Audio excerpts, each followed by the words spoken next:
जीवनचा खरा उद्देश कसा शोधायचा? भगवद्गीतेच्या दृष्टीने एक सखोल उत्तर. आजच्या जगात एक प्रश्न खूप सामान्य झाला आहे. माणसाने आपल्या जीवनाचा खरा उद्देश कसा शोधावा?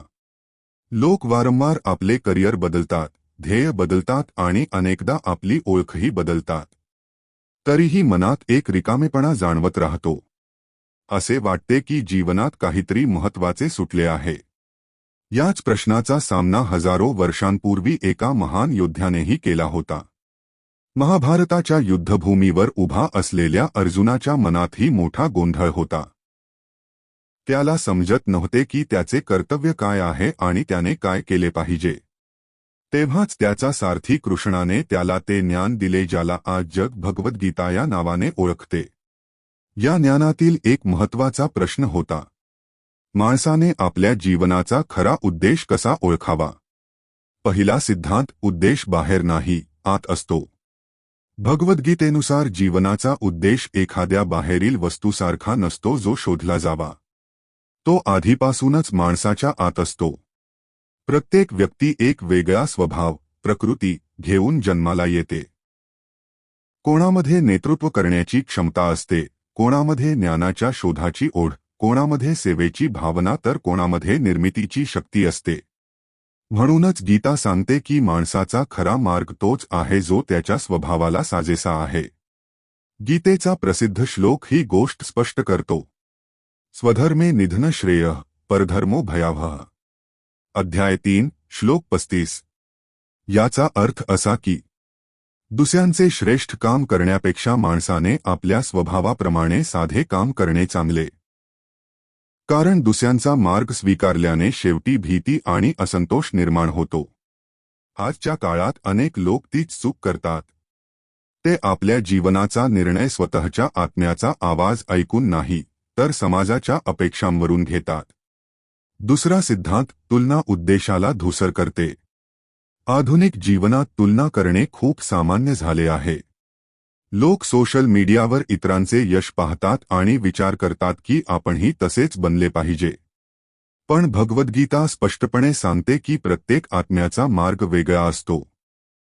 निसर्गाने कोणाला नेतृत्व दिले आहे, कोणाला ज्ञानाचा शोध, कोणाला कलेची प्रतिभा तर कोणाला सेवेची भावना दिली आहे.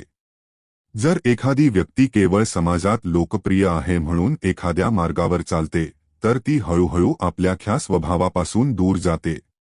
गीतेच्या दृष्टीने हेच कारण आहे की अनेक लोक यशस्वी होऊनही समाधानी नसतात. तिसरा सिद्धांत: कर्मातूनच मार्ग स्पष्ट होतो. अनेक लोकांना वाटते की आधी त्यांना जीवनाचा उद्देश पूर्णपणे समजला पाहिजे, मगच ते काम सुरू करतील. पण भगवद्गीतेचा संदेश पूर्णपणे वेगळा आहे. गीता सांगते की माणसाने कर्म केले पाहिजे, कारण कर्म हेच ते माध्यम आहे ज्याद्वारे माणूस स्वतःला ओळखतो. जेव्हा एखादी व्यक्ती वेगवेगळी कामे करते, तेव्हा हळूहळू तिला समजते की कोणते काम तिच्या स्वभावासाठी योग्य आहे आणि कोणते नाही. काही कामे अशी असतात जी माणसाला थकवून टाकतात, तर काही कामे अशी असतात जी त्याला ऊर्जा देतात. सहसा तीच कामे माणसाच्या ख्या उद्देशाच्या जवळ असतात ज्यामध्ये त्याला आनंद आणि अर्थ दोन्ही जाणवतात. एक छोटे आधुनिक उदाहरण. समजा एक तरुण इंजिनियर, अभियंता झाला आहे. समाजानुसार हे एक चांगले आणि सन्मानजनक करिअर आहे. पण काही काळानंतर त्याला जाणीव होते की त्याचे मन शिकवण्यात जास्त रमते. जेव्हा तो कोणाला शिकवतो तेव्हा त्याला थकवा येत नाही, उलट त्याला समाधान मिळते. दुसरीकडे जेव्हा तो केवळ मशीन्स आणि फायलींमध्ये काम करतो, तेव्हा त्याला आतून रिकामेपणा जाणवतो.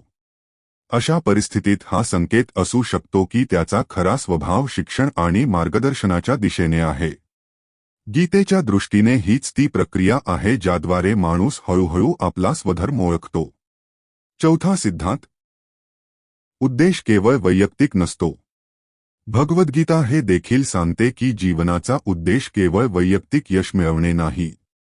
माणसाचे कर्म समाजाशी जोडलेले असते. जेव्हा एखादी व्यक्ती केवळ स्वतःच्या फायद्यासाठी काम करते, तेव्हा तिचे जीवन मर्यादित राहते. पण जेव्हा तीच व्यक्ती आपल्या कामाकडे समाजाची सेवा म्हणून पाहते, तेव्हा तिचे जीवन अधिक अर्थपूर्ण होते. म्हणूनच गीतेमध्ये निष्काम कर्माची शिकवण दिली आहे. निष्काम कर्माचा अर्थ असा की कर्तव्य करणे पण त्याच्या फळाबद्दल अतिशय आसक्ती, मोह ठेवणे. हा दृष्टिकोन माणसाला मानसिक शांती देतो आणि त्याचे काम अधिक प्रभावी बनवतो. पाचवा सिद्धांत, मनाची स्थिरता आवश्यक आहे. आजच्या काळातील सर्वात मोठे आव्हान मनाची अस्थिरता हे आहे. सततची माहिती, सोशल मीडिया आणि तुलना यामुळे माणसाचे मन नेहमी व्यस्त असते. अशा स्थितीत आपल्या आतला आवाज ऐकणे कठीण होऊन बसते. भगवद्गीता सांगते की जेव्हा मन शांत असते तेव्हा बुद्धी स्पष्ट निर्णय घेऊ शकते. म्हणून जीवनाचा उद्देश समजून घेण्यासाठी काही वेळ आत्मचिंतन करणे आवश्यक आहे. हे आत्मचिंतन ध्यान, प्रार्थना किंवा शांत विचारांच्या स्वरूपात असू शकते. जेव्हा मन शांत होते तेव्हा हळूहळू माणसाला आपली दिशा दिसू लागते. अर्जुनाच्या स्थितीवरून मिळणारी शिकवण. महाभारताच्या युद्धभूमीवर अर्जुनासमोर असलेले संकट केवळ युद्धाचे नव्हते. ते एक खोल मानसिक आणि नैतिक संकट होते. त्याला समजत नव्हते की त्याचे कर्तव्य काय आहे. पण जेव्हा कृष्णाने त्याला त्याच्या स्वभावाची आणि त्याच्या धर्माची आठवण करून दिली तेव्हा त्याचा गोंधळ दूर झाला. अर्जुनाचा स्वभाव एका योद्ध्याचा होता. त्याचा धर्म अन्यायाविरुद्ध उभे राहणे हा होता. जेव्हा त्याने आपल्या स्वभावाचा स्वीकार केला तेव्हा त्याचे मन स्थिर झाले. ही घटना सांगते की जेव्हा माणूस आपला स्वधर्म ओळखतो तेव्हा त्याच्या मनातील संघर्ष संपू लागतो. सहावा सिद्धांत, उद्देश वेळेनुसार स्पष्ट होतो. जीवनाचा उद्देश नेहमी लगेच स्पष्ट होत नाही. अनेकदा माणसाला आपले अनुभव, प्रयत्न आणि चुकांमधून हळूहळू हे समजते की त्याचा योग्य मार्ग कोणता आहे. या प्रक्रियेत संयम खूप महत्त्वाचा आहे. गीतेनुसार जो माणूस प्रामाणिकपणे कर्म करतो आणि आपला स्वभाव समजून घेण्याचा प्रयत्न करतो त्याला शेवटी आपली योग्य दिशा मिळतेच. अंतिम संदेश. भगवद्गीतेनुसार जीवनाचा खरा उद्देश कोणत्याही बाह्य यशामध्ये नसून आपल्या स्वभावाप्रमाणे जीवन जगण्यात आहे. जेव्हा माणूस आपला स्वधर्म ओळखतो तेव्हा त्याचे काम केवळ एक नोकरी राहत नाही. ती त्याच्या जीवनाची साधना बनते. अशी व्यक्ती शिक्षक असो, शेतकरी असो, कलाकार असो किंवा शास्त्रज्ञ असो, तिचे जीवन अर्थपूर्ण आणि संतुलित होते. गीतेचा संदेश हाच आहे की माणसाने आपल्या आतला आवाज ऐकला पाहिजे, आपला स्वभाव समजून घेतला पाहिजे आणि कर्माद्वारे आपला मार्ग स्पष्ट केला पाहिजे. जेव्हा असे होते तेव्हा जीवन केवळ यशाची शर्यत राहत नाही. ते आत्मविकास आणि सेवेचा एक सखोल प्रवास बनते. आणि हाच तो मार्ग आहे ज्यावर चालून माणूस आपल्या जीवनाचा खरा उद्देश शोधू शकतो.